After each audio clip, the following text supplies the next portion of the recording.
Hello সবাইকে, একটা নতুন মিনি ব্লগে তোমাদের অনেক অনেক স্বাগত।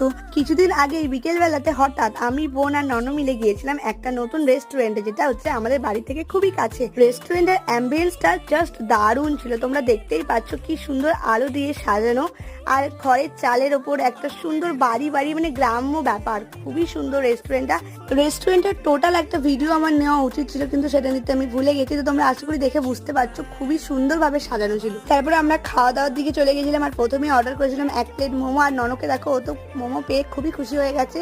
এবার ও টেস্ট করবে, তো ওকে জিজ্ঞেস করছিলাম বল কেমন খেতে। ও দেখো হাত নাড়িয়ে বুঝিয়ে দিল ভালো খেতে। তারপরে আমরা অর্ডার করেছিলাম চিকেন পকোড়া, মোগলাই, পোলাও আর চিকেন কারি। এই ভিডিওটা কিন্তু অলরেডি আমার চ্যানেলে বড় ভিডিও আপলোড আছে, তোমরা চাইলে অবশ্যই দেখে আসতে পারো। খাওয়া দাওয়া শেষে আমরা খেয়েছিলাম একটা ঠান্ডা, তারপরে আর কি বাড়ি চলে এসেছিলাম। তো আজকের ভিডিওটা এইটুকুই। কেমন লাগলো কমেন্টে জানো, ভালো লাগলে সাবস্ক্রাইব করে দিও। আজকের মতো বাই।